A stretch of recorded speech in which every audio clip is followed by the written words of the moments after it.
Ya, selamat pagi Bapak Ibu sekalian. Pagi-pagi saya sudah tanya sama Pak Marno, Pak Pendeta sehat. Mungkin melihat wajah saya yang kurang sehat ya. Jadi saya tadi malam berangkat dari Jakarta sampai di sini jam 4 pagi ya, jam 4 pagi sampai di Semarang, dan puji Tuhan hari ini sudah ada di sini dengan Bapak Ibu sekalian ya. Dan itu suatu kekuatan yang daripada Tuhan ya. Dan mungkin tadi pagi Pak Marno masih melihat wajah saya yang bau bantal gitu. Jadi nanyanya sehat ya gitu ya. Puji Tuhan sehat ya. Dan kita hari ini kembali belajar tentang satu hal, dan temanya sudah dituliskan di depan. Bersatu walau berbeda gitu ya. Bersatu walau berbeda.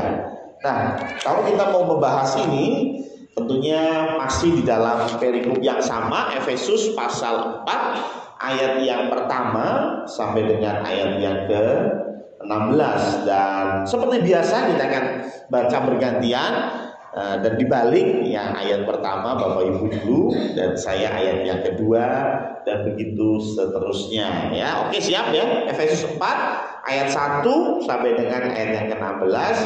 1, 2, 3.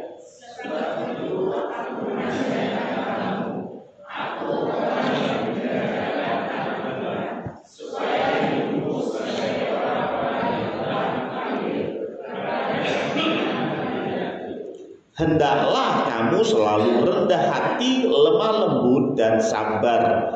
Tunjukkanlah kasihmu dalam hal saling membantu.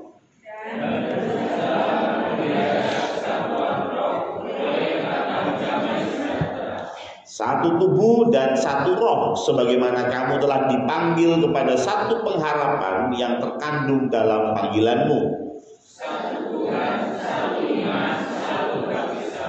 Satu Allah dan Bapa dari semua, Allah yang di atas semua dan oleh semua dan di dalam semua.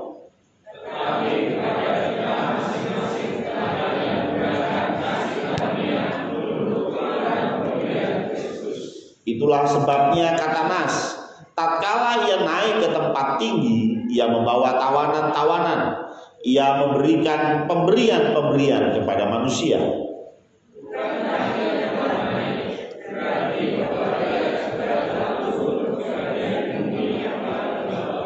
Ia yang telah turun, ia juga yang telah naik jauh lebih tinggi daripada semua langit untuk memenuhkan segala sesuatu.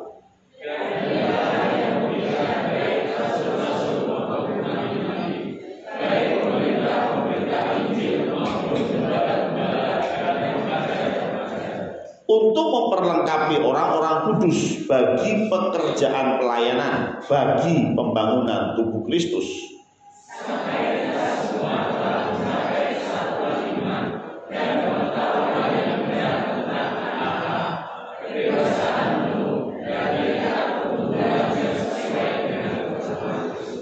Sehingga kita bukan lagi anak-anak yang diombang-ambingkan oleh rupa-rupa angin pengajaran, oleh permainan palsu manusia dalam kelicikan mereka yang menyesatkan.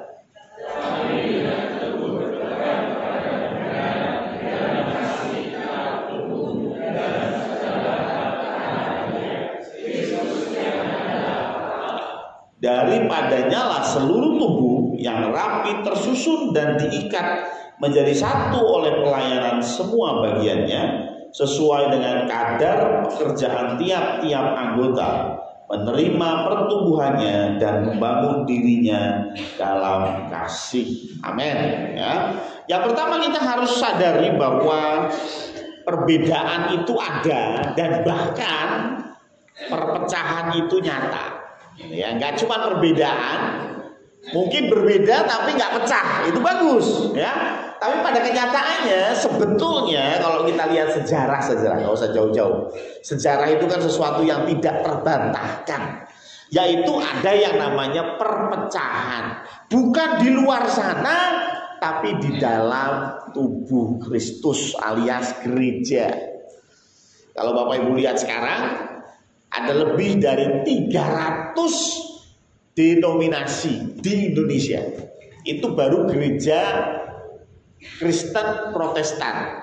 Ada 300 lebih denominasi.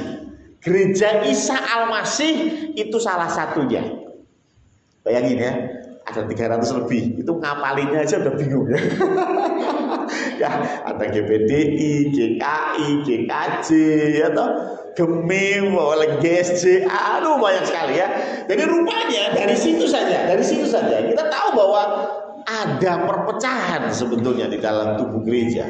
Bahkan kalau kita mau mundur ke belakang lagi, perpecahan yang paling besar tahun 1054 itu ada perpecahan besar antara Katolik dengan Ortodoks.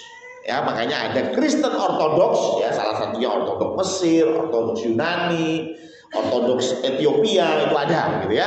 Tapi kemudian ada juga yang namanya Kristen Katolik, ya, Katolik yang di Roma. Itu perpecahan yang sangat besar pada waktu itu karena gereja pada waktu itu masih dianggap satu jalur, satu aliran, tapi pecah. Setelah itu Protestan pecah dari Katolik dan waduh, jadi gak karu-karuan ini Protestan tadi itu. Di Indonesia aja sampai 300 lebih denominasi. Bayangin ya. Anda tahu GPIA, Gereja Pentakosta Isa Al-Masih. Anda tahu itu asalnya dari mana? Itu asalnya dari ya Gereja Isa Al-Masih ya. Dari Gereja Isa Al-Masih terus pecah, bikin denominasi sendiri, dikasih P kepada ya Gereja Pentakosta Isa Al-Masih. Pecah lagi nanti tambahin lagi satu tambah panjang namanya ya. Tapi intinya ini realita yang ada gitu ya. Kita harus mengakui bahwa ada perpecahan, dan perpecahan itu tentu akibat perbedaan. Nggak mungkin dong pecah karena sama, kita sama pecah yuk, nggak mungkin dong ya. Yang namanya perbedaan itu menjadi alasan untuk sebuah perpecahan, gitu ya. Nah, sedangkan kita hari ini sedang belajar bersatu walaupun berbeda. Padahal sejarah menuliskan memang itu nggak mungkin, gitu ya. Sulit sekali, bahkan di dalam tubuh Kristus pun seperti itu. Bahkan kalau kita baca sejarah, menariknya bahkan perbedaan-perbedaan yang tidak mendasar itu menjadi acara utama dalam perpecahan ya. Salah satu yang saya baca dalam konteks Kristen Katolik dengan Kristen Ortodoks zaman itu, tahu nggak salah satu yang diperdebatkan mereka apa? Seorang imam, seorang pendeta itu harus berjenggot dan berkumis atau hanya berkumis aja tanpa jenggot. Itu yang jadi perdebatan, coba bayangin. Kira-kira penting nggak? Enggak ya, nggak penting banget ya. Ya memang ada yang penting ya, ada yang penting, ada yang doktrinal, ada. Tetapi ada banyak lagi yang nggak penting gitu ya. Seperti contohnya lebih baik patung atau lukisan. Ya, sehingga akhirnya pecah. Katolik lebih ke patung ya, makanya kalau Bapak Ibu pergi ke gereja Katolik, ke rumah doanya Katolik, pasti banyak patung. Tapi kalau Ortodoks mereka lebih memilih gambar. Jadi kalau Bapak Ibu di Indonesia nggak ada ya, jarang ya. Ortodoks Yunani ada tapi sedikit sekali. Ya, kalau Bapak Ibu pergi ke gereja Ortodoks isinya lukisan-lukisan. Wah, di gereja itu dilukis begitu rupa ya, gambar-gambar gitu ya, gambar Rasul Yohanes, gambar Rasul Petrus dan lain sebagainya. Tapi ini menjadi perdebatan yang menurut saya ketika saya baca itu, aduh receh sekali ya. Hanya gara-gara itu doang terus pecah gitu ya. Nah, kalau kita dikasih tahu sejarah bahwa hal yang kecil aja itu bisa membuat perpecahan, wow, betapa ringkihnya sebuah persatuan bahkan di dalam gereja. Ya, maka itu kita mau belajar pada pagi hari ini. Yang pertama kita harus memahami dulu kenapa sih Tuhan izinkan sebuah perbedaan. Ya, perbedaan dulu nih. Kenapa sih Tuhan izinkan sebuah perbedaan? Karena perbedaan itu sesuatu yang nyata di dalam kehidupan kita. Gak usah jauh-jauh, Anda lihat sebelah Anda, Carilah 5 perbedaan antara Anda dengan sebelah Anda. Oh, dengan cepat ya. Dengan cepat. Pandu lihat Dian, wah langsung ketemu. Gak cuma 5 Pak Pendeta, 50 saya ketemu ya.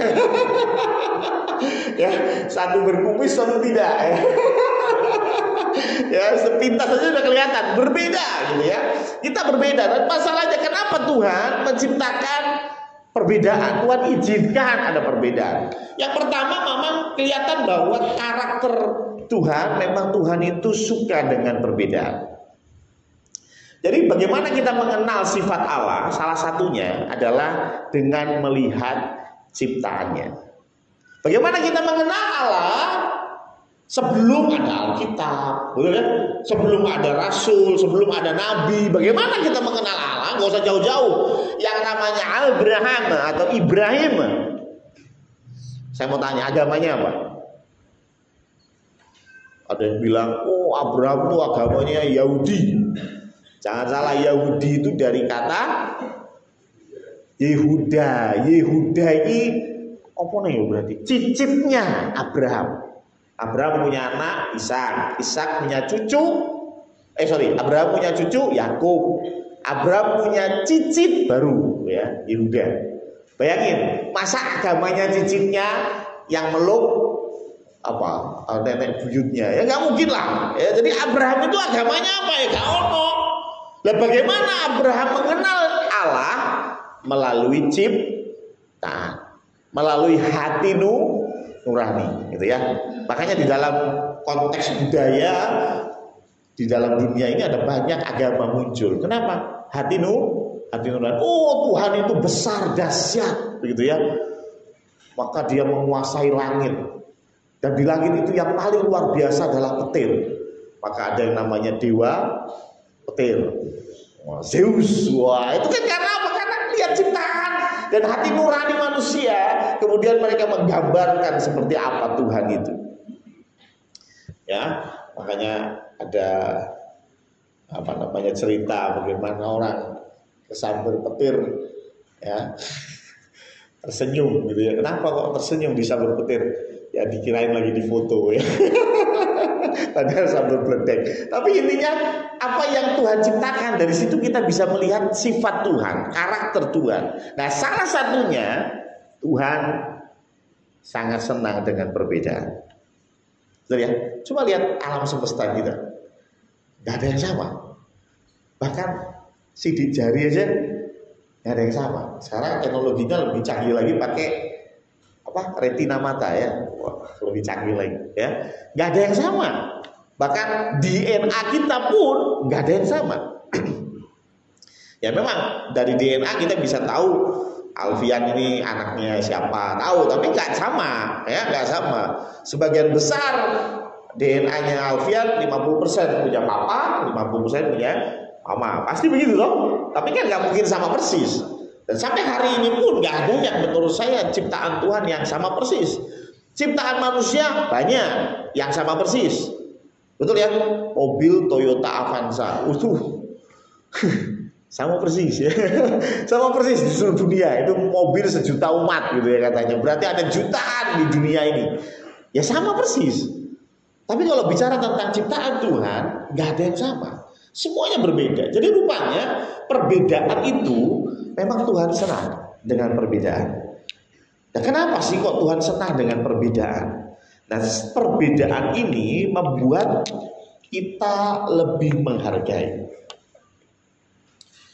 Bukan hanya menghargai orang lain di dalam pelayanan, ini konteksnya kan dalam pelayanan. Tidak hanya menghargai orang lain, tetapi menghargai milik kita sendiri. Ya. Ada 2 cara untuk menghitung sebetulnya, yaitu hitungan kualitatif dan hitungan kuantitatif. Ada yang tahu? Masih ingat ya? Ya, kalau hitungan kualitatif itu kualitasnya. Contoh, Mas Budi dan Mas Hartadi ganteng mana? Ayo, nah, ini kualitatif atau kuantitatif? Kualitatif. Ya toh? Menurut Bapak Ibu, wah, belum tentu sama. Belum betul kan? Mungkin sebagian besar ngomong, oh Mas Hartadi lebih ganteng. Tapi mungkin sebagian besar juga ngomong, oh Mas Budi yang lebih ganteng, paham ya? Jadi kualitatif itu nggak bisa dihitung secara global. Tapi kuantitatif jumlah itu bisa. Contoh misalnya, maaf ya, ada satu gereja, dua gereja. Gereja Isa Al-Masih Condrokusumo sama gereja Isa Al-Masih Manyaran misalnya, ya Manyaran jauh-jauh. Kalau kita membandingkannya hanya bicara tentang kuantitatif, aku ngobrol sama Pak Kus misalnya, jemaatmu biro, ya kan? Ini kan bicara jumlah jemaat, itu berarti kuantitatif, ya kan? Oh jemaatku 50, oh ada aku 70, ya misalnya gitu ya. Dari situ kita bisa membandingkan, aku 50, dia 70, jelas menang dia. Itu kalau kita bicara jumlah. Ya, majelismu bilang, oh majelisnya Sondro 5. Ya, wah yo keren aku loh Pak, mesti ngomong gitu. Oh majelisku 10. Ya, cuman kalau kita bicara kualitatif, Anda boleh punya majelis 10, saya cuma punya 5. Tapi punya nggak majelis kayak model Bu Harti?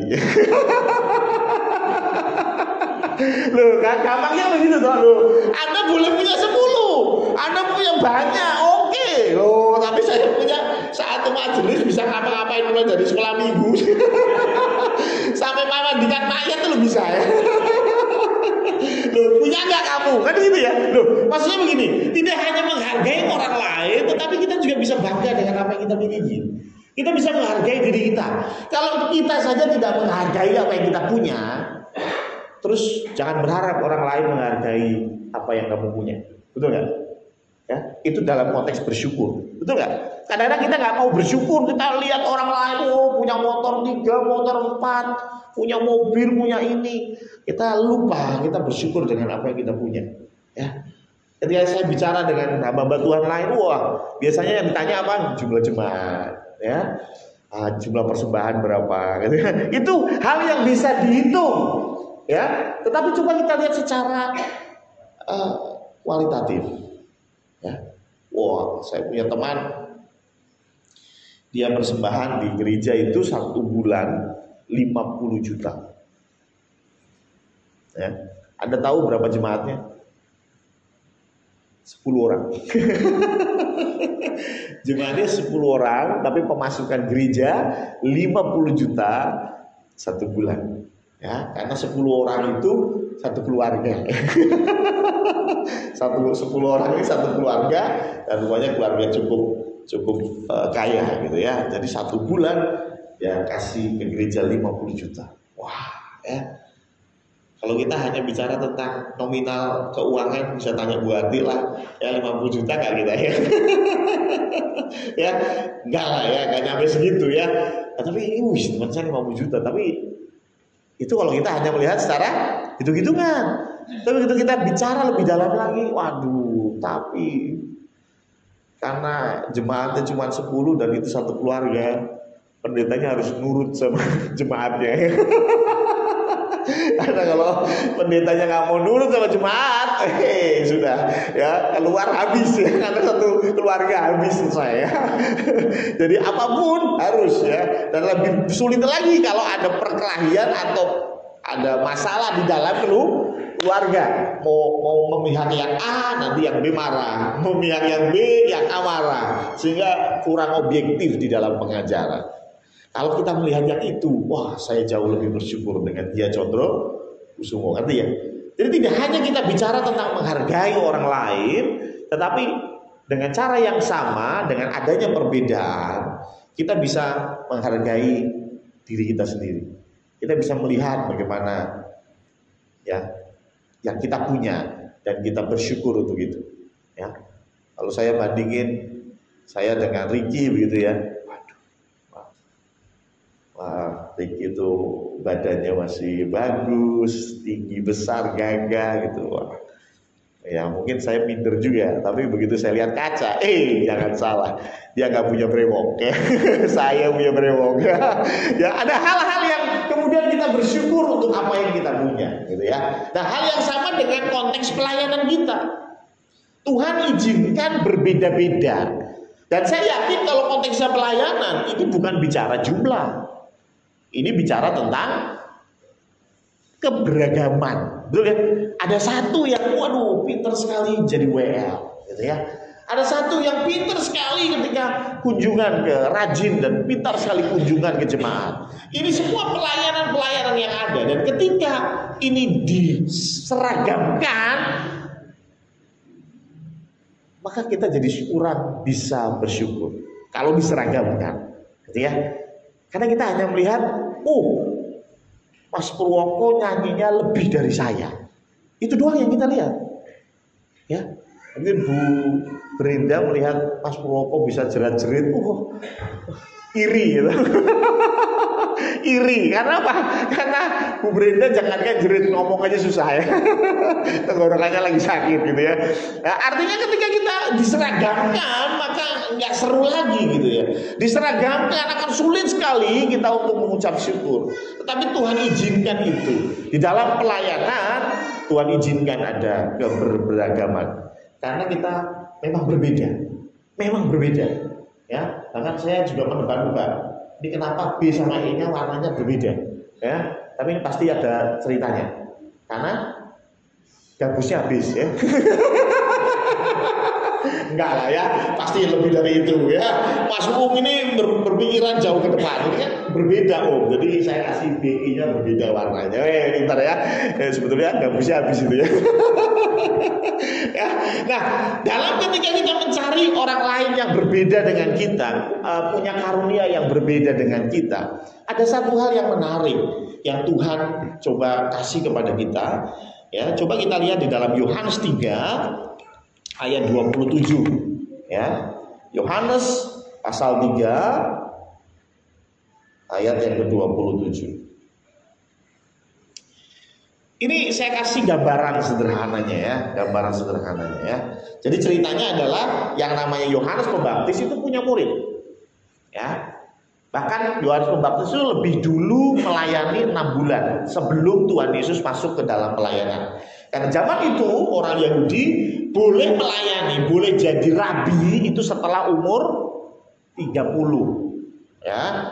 Jadi kayak Pandu ini belum boleh, walaupun dia sudah MTH, profesor, doktor, kalkulator, nggak boleh, ya nggak boleh jadi rabi sampai umur 30. Nah, Yohanes Pembaptis itu lebih tua dari Tuhan Yesus. Karena itu dia sudah masuk di dalam pelayanan. Bahkan Yohanes Pembaptis bilang bahwa aku ini yang mempersiapkan jalan bagi Mesias. Karena itu dia duluan, 6 bulan lebih dulu melayani, dan tentunya dia punya murid. Dan yang menarik, banyak atau beberapa ditulis di Alkitab paling tidak ada 2 orang muridnya yang pindah ke Tuhan Yesus. Ya, jadi Yohanes Pembaptis punya 2 murid, dan 2 murid itu pindah ke Tuhan Yesus. Jadi muridnya Yohanes Pembaptis jadi muridnya Tuhan Yesus. Dan bahkan gak cuma itu, Tuhan Yesus supaya semakin berkembang.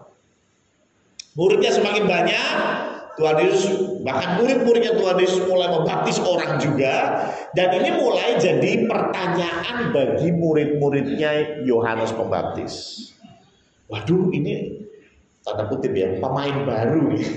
Pemain baru, tetapi muridnya semakin banyak, bahkan lebih banyak dari yang kita punya. Ini murid-muridnya Yohanes Pembaptis nih. Kemudian mereka bertanya kepada gurunya, gitu ya, yaitu Yohanes Pembaptis. Ya, nah ini contohnya ayat 26 saya bacain dulu. Lalu mereka datang kepada Yohanes, maksudnya muridnya Yohanes Pembaptis datang kepada Yohanes Pembaptis dan berkata kepadanya, Rabi, orang yang bersama engkau di seberang sungai Yordan, maksudnya Tuhan Yesus, dan yang tentang dia engkau telah memberi kesaksian, dia membaptis juga dan semua orang pergi kepadanya. Kira-kira muridnya muridnya Yohanes Pembaptis ini konteksnya senang apa enggak? Enggak ya. Itu loh yang jenengan kemarin kesaksian itu ya, orang itu baptis juga padha karo awake dhewe. Nah masalahnya banyak orang yang datang ke dia, bukan ke kita. Ya pebisnis datangnya ke sana. Yang duitnya banyak jemaatnya ke sana semua. Kita enggak, ini gimana ini? Rabi gitu ya. Tapi yang menarik ayat 27. Jawab Yohanes, di Yohanes Pembaptis ya. Jawab Yohanes, tidak ada seorang pun yang dapat mengambil sesuatu bagi dirinya kalau tidak dikaruniakan kepadanya dari surga. Menarik ya? Tidak ada seorang pun yang dapat mengambil sesuatu bagi dirinya kalau tidak dikaruniakan kepadanya dari surga. Jadi ini urusannya langit ini. Ya. Kenapa gereja A punya jemaat 20.000, gereja B punya jemaat 20? Jawabannya ini. Ya. Jawabannya ini, ya karena dikaruniakan kepadanya dari surga. Titik. Kalau kita punya konteksnya Yohanes Pembaptis, kita nggak bakalan iri. Setuju? Kenapa kok yang satu punya rumah 5, sedangkan saya masih ngontrak Tuhan? Loh, bener nggak? Pernah bertanya seperti itu? Pernah ya? Kadang-kadang lihat orang kaya itu rumahnya di mana-mana, dan nggak hanya itu, kosong lagi tuh rumah, ya. Rumahnya ada berapa Bu? Ada 5, yang satu di Jakarta, satu Surabaya. Dikontrakin Bu, enggak, kosong. Ini bingung boleh rumah itu. Ya gitu ya, makanya kosong di sana. Aduh ya Tuhan, kayaknya Tuhan nggak adil gitu ya. Tetapi yang menarik dikatakan bahwa Yohanes bilang nggak usah bingung, nggak usah iri, nggak usah dengki sama yang lain. Tetapi kalau seseorang itu punya sesuatu, itu pasti diberi oleh surga. Ya. Kalau Anda dalam pelayanan iri sama yang lain, gitu ya. Wah, kok permainan keyboardnya Ronald itu bagus sekali. Saya itu nyoba berkali-kali udah bisa-bisa. Saya udah latihan Tuhan nggak bisa-bisa. Jangan iri sama Ronald. Ingat kata-kata Yohanes. Itu semua dikaruniakan Tuhan untuk Ronald. Ya. Tetapi seperti talenta, ada yang dikasih 1, ada yang dikasih 2, ada yang dikasih 5. Semakin banyak diberi talenta, semakin dituntut bertanggung jawaban. Ya, hati-hati loh ya, jangan dipikir kalau begitu saya dikasih yang banyak Tuhan. Gitu, makanya ada yang bilang katanya itu harta itu titipan. Tapi nitip ya sing okeh ya. Ya, Tuhan katanya harta itu titipanmu Tuhan. Nah, tapi kalau nitip ya yang banyak Tuhan ya. Kadang-kadang kita berpikirnya begitu. Tapi jangan salah, ketika kita bicara talenta 1, talenta 2, dan 5 talenta, ketika kita ketemu yang 5 talenta, Tuhan juga menuntut 5. Ya, 2 talenta, Tuhan juga menuntut 2. Artinya apa? Sesuai dengan apa yang Tuhan kasih. Ya, makanya jangan sok-sok yes berkata bahwa Tuhan, aku mau dapat banyak, punya karunia ini, punya karunia itu, punya karunia melayani dan lain sebagainya. Lupa bahwa di end of the day Tuhan akan datang dan mempertanyakan, aku sudah beri kamu 5 talenta. Kalau kamu cuma ngasih saya 2 talenta, tak ketrak. Ya betul kan? Ya. Tapi kalau dikasih cuma 2 talenta, kamu persembahkan 2 talenta, that's good. Ya. Maka dari itu dalam pelayanan kita macam-macam, berbeda-beda. Ya. Tetapi ketika kita melihat orang lain mendapat lebih dari kita, mungkin dalam satu bidang yang sama-sama WL, kita bisa mengukur, kalau Mas Muloko seperti ini, saya nggak bisa seperti beliau. Ingat, itu semua dikaruniakan untuk dia. Ya. Tetapi di balik karunia itu, Tuhan juga menuntut pertanggung jawaban. Semakin banyak kita diberi, semakin banyak kita dimintai pertanggung jawaban. Begitu juga harta, begitu juga yang lain. Yang kedua, ketika kita diberikan karunia yang berbeda-beda tadi, ada hal yang penting, yaitu kita harus merawat talenta, merawat karunia yang Tuhan kasih. merawat bidang pelayanan yang Tuhan kasih. Kenapa? Karena apapun yang tidak kita pelihara pasti akan rusak. Apapun ya, yang tidak kita pelihara pasti akan rusak. Ya, pernah punya sepatu keren tapi nggak dipelihara, taruh di dus aja, nggak pernah dirawat, lama-lama rusak. Apapun, termasuk di dalamnya pelayananmu. Ya, ini konteksnya pelayanan ya. Kalau Tuhan kasih kau pelayanan musik, ya, kasih talenta musik, pelayanan musik. Tapi setiap kali dimintai pelayanan musik, ada aja alasannya, ya. Besok ujian kayak, ya. Sorry lagi di Jogja. Maaf lagi wakuncar gitu ya. Sorry Sabtu ini saya lagi jalan-jalan sama Makasih Hati gitu ya, dan lain sebagainya. Sehingga kau tidak lagi masuk di dalam pelayanan, bahkan pelayanan pun jadi ogah-ogahan ya. Ya sebulan sekali cukup lah. Ya, sebulan sekali cukup, yang lain juga ada. Ya. Sehingga ketika itu dilakukan, engkau sebetulnya tidak sedang merawat pelayanan. Ini ladang pelayanan, toh. Ya, ladang pelayananmu nggak dirawat, maka ya bukan semakin baik, semakin rusak. Dan ini apapun. Punya anak, sini ada yang punya anak ya. Kalau anakmu tidak kau rawat, tinggal nunggu hari aja, anakmu rusak. Loh betul, ya. Bagaimana cara merawat anak? Ya berikan perhatian, ya. Perhatikan dengan siapa anak-anakmu bergaul, betul nggak? Ya, anak-anakmu itu kan masih kecil-kecil, ya. Kalau sudah sebesar padu begini ya sudah bisa dikasih tahu ya, pergaulan yang buruk merusak kebiasaan yang baik, sudah paham. Tapi kalau seveli begini, wah, harus sering-sering dipantau dengan siapa dia berkomunikasi, dengan siapa dia berinteraksi, betul ya? Kalau kau tidak lakukan itu, ya suatu hari rusak. Ya. Termasuk juga di dalam hal komunikasi. Ada beberapa cerita yang menurut saya mungkin perlu direnungkan. Ada suami istri yang kemudian sudah nggak bicara lagi. Ya. Suami istri yang udah nggak bicara lagi. Terus ketika ditanya kenapa? Ya piye Pak, aku ngomongnya disauri. Ya. Suaminya ngomong, istri itu nggak respon. Sekali digituin, 2 kali digituin, 3 kali digituin, lama-lama apa yang dilakukan suami? Diam. Nah, model begini jangan salahkan suami. Gitu. Ini bukan suami marah loh, bukan. Lo masa nggak ada pengampunan? Ini bukan masalah pengampunan. Ini masalahnya kau tidak merawat komunikasi yang baik, sehingga komunikasi itu jadi rusak. Ya kan? Nah, suaminya cerita, ya diam aja.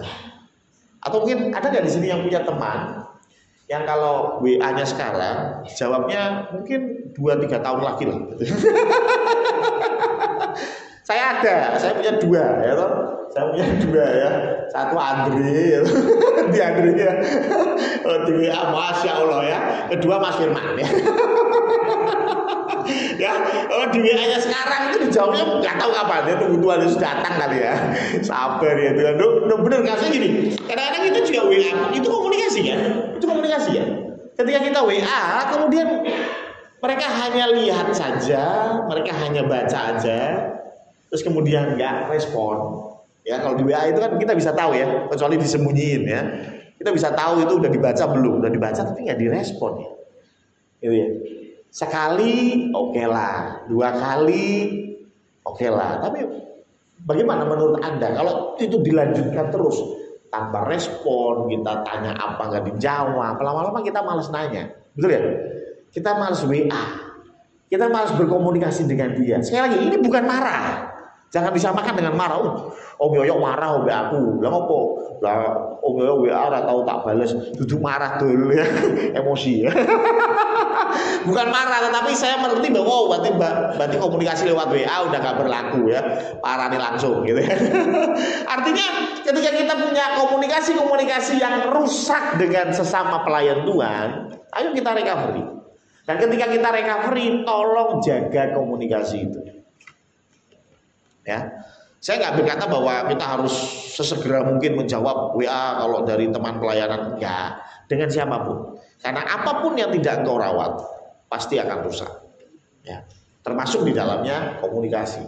Di dalam hal pelayanan perlu nggak sih komunikasi? Perlu banget, ya, perlu banget. Bahkan Mas WL yang ada di depan ini komunikasinya juga ada loh. Ya, ini komunikasinya ya, betul ya. Jadi masuk apa? Rap ya, wah pintar ya toh. Begini begini ya. Lu gak tonjok enggak ya.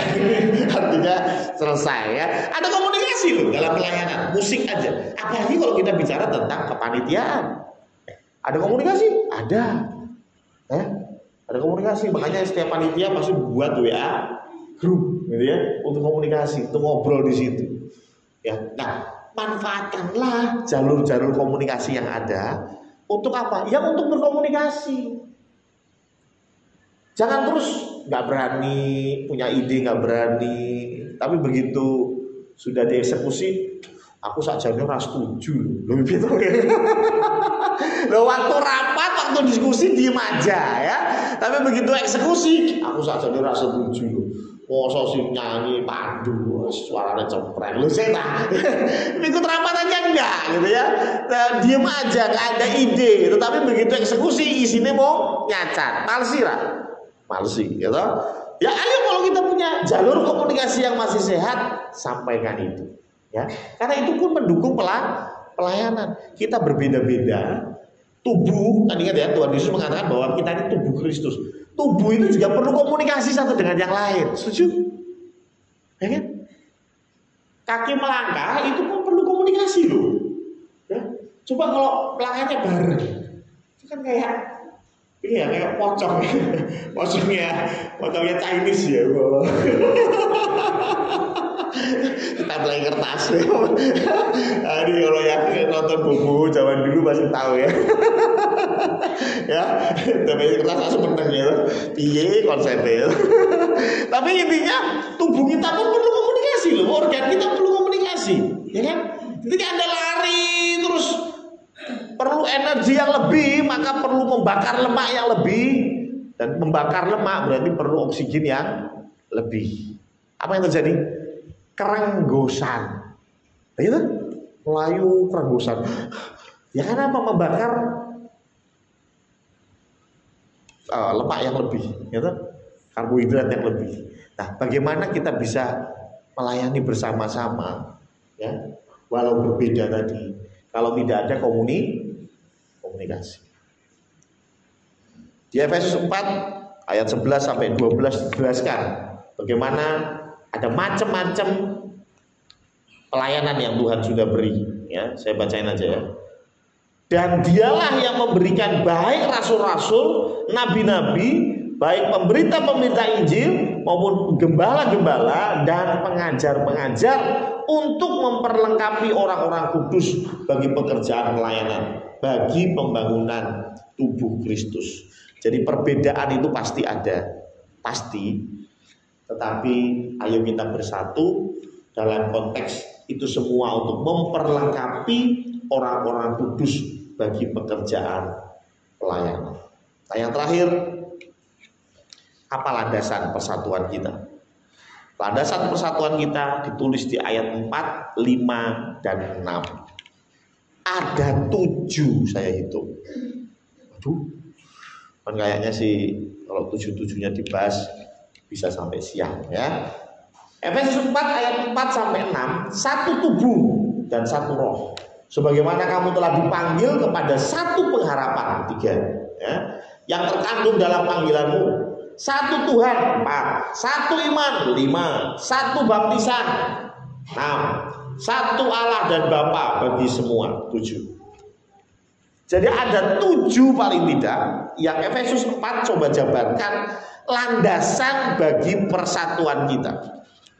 Ini seperti Sumpah Pemuda, ya. Aku bersumpah bertanah air 1, terus berbangsa 1, terus yang satunya berbahasa 1. Landasannya itu, ya, bertanah air, berbangsa dan berbahasa. Kita landasannya banyak banget. Tapi kalau saya mau rangkum semuanya, satu tubuh, satu roh, satu pengharapan, satu Tuhan, satu iman, satu baptisan, satu Allah dan Bapa. Ini bicara tentang apa yang menjadi landasan. Itu adalah pemberian Allah. Jadi landasan dari persatuan kita bersatu tadi itu adalah pemberian Allah. Satu roh di sini roh besar, berarti roh kudus. Kira-kira kita ini bisa nggak menciptakan roh kudus? Nggak bisa dong. Tuhan yang mengaruniakan roh kudus itu untuk kita. Bisa nggak kita punya iman? Ya nggak bisa. Tuhan yang berikan iman itu kepada kita. Bisa nggak kita punya satu baptisan? Baptisan bicara tentang pertobatan. Ya itu dari Tuhan. Sehingga kalau saya garis bawahi dari 7 landasan persatuan, maka landasan persatuan itu adalah landasannya Kristus. Landasannya Kristus. Satu itu. Yang kedua, janganlah mencari perbedaan, tapi carilah persamaan. Loh, Sumpah Pemuda itu kan sakjane kan yo teori gotak-gatok toh. Loh bener ya? Kalau kita mau bicara Indonesia itu berbeda, banyak bedanya. Tapi orang-orang pada waktu itu 100 tahun yang lalu, wah, ya lah, kurang 4 tahun ya Pak Joko ya. Karena Sumpah Pemuda 1928 kalau nggak salah ya. Berarti kan 100 tahun kurang 4 ya. 96 tahun yang lalu mereka itu mencari kesamaan. Betul ya? Kesamaannya apa? Jangan mencari perbedaannya apa. Dipikir-pikir, oh ya wis lah kita harus berbahasa satu. Wah, satu bahasa. Oh, konsepnya kita bertanah air satu. Tanah air Indonesia. Ya. Itu kan sebetulnya ya dicari kesamaan. Hal yang sama dengan kita bersekutu, bersatu walaupun berbeda. Kesamaan kita tentu Kristus, titik. Tapi boleh gak dijabarin kepada yang lain? Boleh. Coba kalau kita lihat kita sekarang di sini, ada banyak loh persamaan selain yang disampaikan oleh Tuhan tadi. Anda itu sama-sama jemaat GIA Condrokusumo, orang yang Alkitab, orang. Cuman itu kesamaan, betul ya? Kenapa kita harus fokus kepada perbedaan? Fokuslah kepada kesamaan. Bisa nggak begitu? Bisa. Sebetulnya manusia itu yang penting kita punya fokus, maka kita bisa melihat dengan jelas. Saya kasih contoh. Bapak Ibu dari sekarang, bukan tadi pagi ke tempat ini, dari tadi pagi sampai ke gereja, Anda melihat motor matic berapa banyak? Orang bakal mau hitung. Wakil, ya, hampir semua motor matic. Cuma coba kalau saya bilang begini, coba besok pagi berangkat kerja, hitunglah motor matic yang Bapak Ibu lihat. Satu motor yang Anda hitung, tak kasih 1.000. Saya yakin Anda akan mulai fokus, betul ya? Dan mulai menghitung, benar ya? Sehingga laporan ke sana, 57 gitu. Waduh ya. Karena pasti banget dia 57 kali menghitung. Karena memang dia fokus. Hari itu dia mau menghitung motor matic. Nah ya, hal yang sama dengan ini, ketika kita mau fokusnya kepada perbedaan, ya kita akan melihat perbedaan yang begitu banyak. Tapi ketika kita mau melihat fokus kepada kesamaan, hal yang sama kita bisa lihat temukan. Kita akan menemukan banyak persamaan. Maaf, Pak Darto sama Bu Darto, banyak persamaannya? Sebetulnya ada loh Pak. Ya tau loh, kita kadang-kadang nggak fokus suami istri, wah bojoku iki beda banget mbek aku, yakin gitu. Wis pokoknya wah beda banget. Ya, Mas Firman sama Mbak Kris sama atau beda? Wah beda, wah selalu mirip-mirip belas, mangane beda, selerane beda. Kalau Anda fokus kepada perbedaan. Ya. Coba deh mulai sekarang suami istri mulai cari samaan. Ada nggak? Oh no, oke. Contoh Mas Firman sama Mbak Kris, gampang kalau dari sini. Sama-sama punya dua mata. Lo sama nggak? Sama, kupingnya loro. Podo ya? Podo. Bibirnya ya sama. Ya mulutnya satu ya, satu. Artinya harus lebih banyak mendengar daripada berbicara, gitu ya. Sama, kan? Loh, benar nggak? Ada banyak perbedaan, banyak. Tapi kalau kita mau fokus cari persamaan, pasti juga kita ketemu kok, ya kan? Pasti kita ketemu hal yang sama dengan bangsa Indonesia ini. Kalau kita cari perbedaan, ya oke, banyak. Tapi kalau kita mau cari kesamaan, ya banyak juga. Hal yang sama dengan suami istri, hal yang sama dengan pelayanan kita. Kalau kita mau fokus kepada yang beda, ya banyak. Pak Marno sama Mas Purwoko ya beda. Usah dibahas, ya toh? Beda. Tapi yuk kita mau mencari kesamaan. Apa sih persamaan? Ya. Dan ketika kita melihat persamaan itu, yuk kita bersyukur untuk persamaan yang ada. Landasan dari Tuhan jelas, yaitu iman kita kepada Kristus. Tetapi kita juga boleh menambahkan alasan-alasan lain untuk mempererat persatuan kita. Karena apa? Sejarah membuktikan bahwa gereja pecah bolak-balik, sering kali pecah. Kalau ada yang tanya, terus kalau begitu berarti gereja tidak melakukan apa yang firman Tuhan lakukan. Saya bilang ya, memang gereja tidak melakukan apa yang Tuhan perintahkan. Tetapi yang menarik, Tuhan mengubah kutub itu menjadi berkat. Tuhan mengubah sesuatu yang buruk itu jadi berkat. Seperti Tuhan mengubah jalan ceritanya si Yusuf yang sedih sekali, dibuang, dijual, jadi budak, jadi tahanan. Dan rupanya Tuhan pakai itu semua untuk membuat Yusuf menyelamatkan satu bangsa yang besar, yaitu bangsa Israel. Hal yang sama dengan itu. Memang kalau dibilang, oh ya berarti gereja itu maut juga, ya betul. Ya gereja itu ya maut juga. Jangan dikira gereja itu nggak maut, karena gereja itu terdiri dari manusia dan manusia yang berdosa. Ya berbeda-beda juga, tapi berdosa juga atau kita, betul ya? Mbok kira pendetamu kira berdosa, ya dosa padha ae.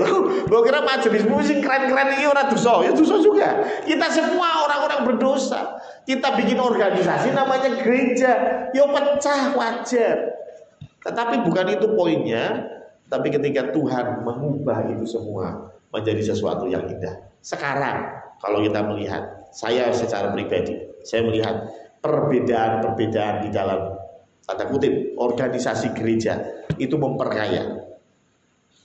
Kalau Anda pengen tahu sejarah lebih, tanya sama orang ortodoks, mereka tahu sejarah lebih. Ya, Anda mau tahu karunia-karunia roh, tanya orang karismatik. Loh, betul kan?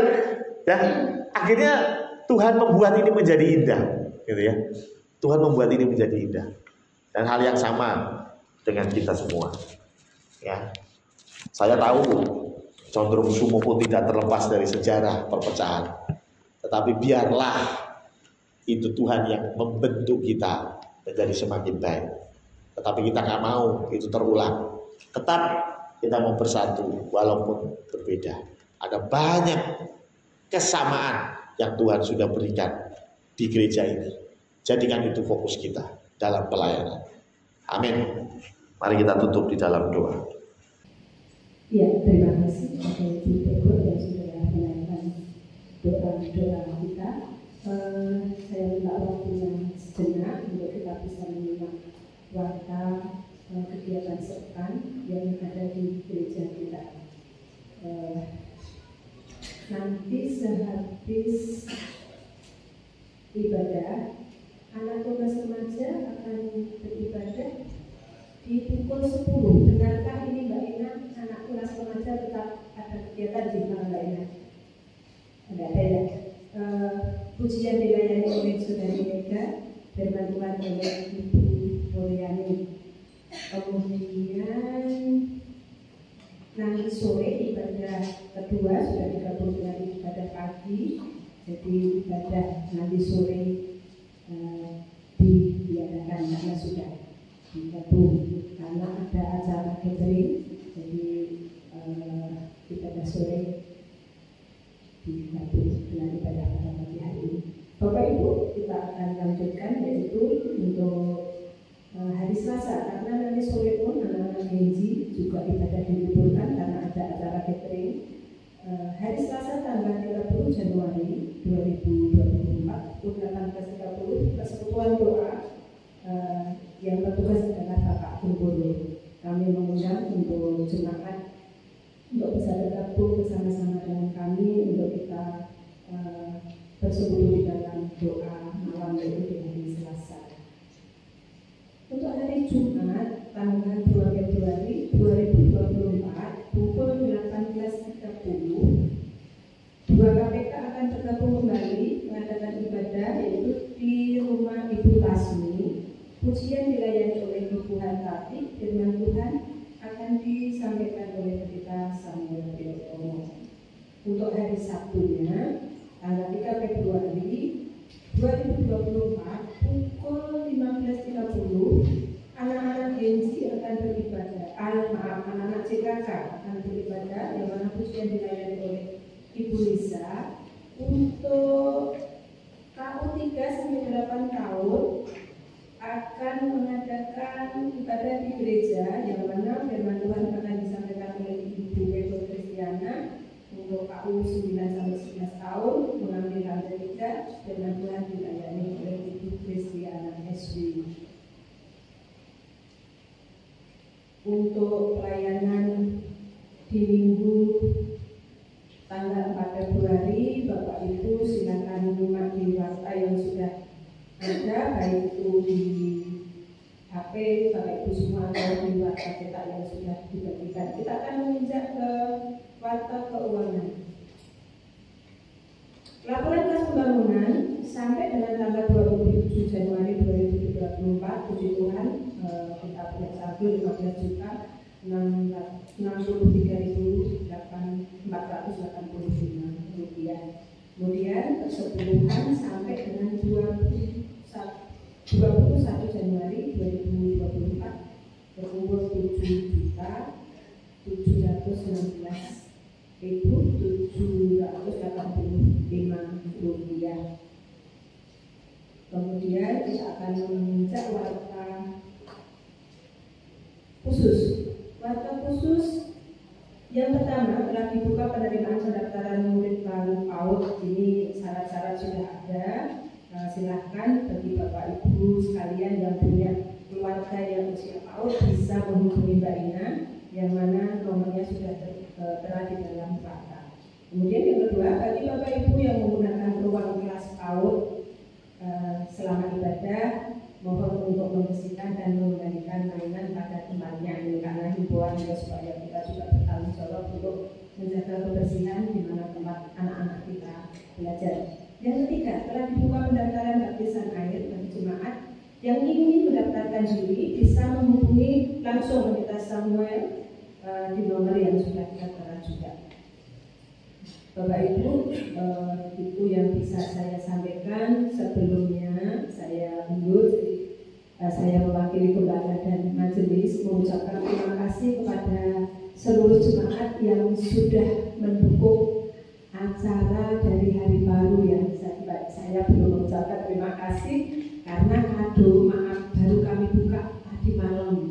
Karena kado-kado dari pendengar semua itu dipinjemi sama Om Uuk untuk menghias dekor Natal. Jadi saya belum bisa buka dari ulang tahun gereja sampai dengan baru tadi malam kami bisa buka. Terima kasih untuk dukungannya semua yang Bapak Ibu persembahkan untuk gereja, itu yang kami dukung banyak kami sudah simpan di ruang samping, dan terima kasih sekali lagi banyak yang Bapak Ibu berikan. Ya benar-benar itu yang gereja butuhkan, dan ternyata teman-teman semua juga merespon setiap firman Tuhan yang disampaikan oleh hambanya. Jadi memang mau menjadi jemaat yang diberkati untuk memberkati, jemaat yang mau memberi bukan hanya menerima. Sekali lagi terima kasih, dan puji Tuhan juga ada saldo, yang mana saldonya nanti dikembalikan ke kas gereja.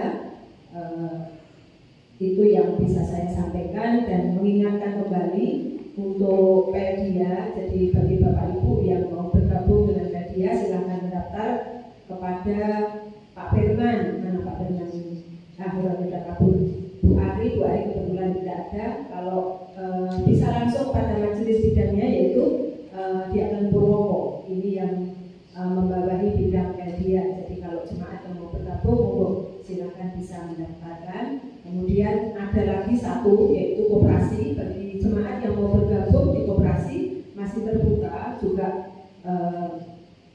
bisa bergabung, yaitu dengan membayar iuran wajib 50.000, iuran pokok 50.000, iuran wajib 10.000. Itu syarat untuk menjadi anggota koperasi. Jadi itu yang bisa saya tambahkan. Mungkin dari Pak Kepala nanti bisa ada yang mau ditambahkan, monggo silakan. Yang pertama, saya mengingatkan lagi untuk Bapak Ibu yang mau memberikan persembahan nanti setelah ibadah selesai, bisa maju ke depan untuk menyerahkan persembahan di kotak yang tersedia. Yang kedua, sudah dibuka untuk kepanitiaan CA50 session 5 ya. Jadi silakan Bapak Ibu yang tergerak, terpanggil untuk melayani di dalam kepanitiaan, bisa mendaftarkan ke saya ya. Nomornya sudah tahu kan, di WA ada ya, boleh ya. Jadi silakan yang berminat untuk melayani CA50 itu apa saja, itu mulai dari Jumat Agung sampai ya hanya kita saya naiknya ke surga, terus turunnya Pentakosta itu ya, turunnya Roh Kudus, kurang lebih sampai Mei ya. Jadi mulai dari Maret sampai Mei, mantap ya. Ini pelayanan ini akan dibuka ya, siapa yang mau mendaftar silakan lewat saya panitia. Yang ketiga sekarang yaitu untuk baptisan tadi ya, sudah beberapa yang daftar ke saya ya. Jadi untuk yang baptisan akan dimulai katekisasi minggu depan ya. Katekisasi minggu depan dimulai jam 9 setiap hari Minggu ya. Dari hari Minggu jam 9 itu bisa langsung mengikuti katekisasi ya, yang sudah daftar. Terus di sini ada Hendri nggak? Hendri itu adiknya Andre. Gak ada ya komisi ya. Yang mana kayaknya nongol, sekarang hilang lagi gitu. Iya, adakah yang baru pertama kali hadir mungkin? Oh, Tuhan ya. Saya kira itu untuk tambahan pengumumannya dari saya. Ya, kita akan tutup di dalam doa. Mari kita bangkit berdiri dan di musik mempersiapkan diri.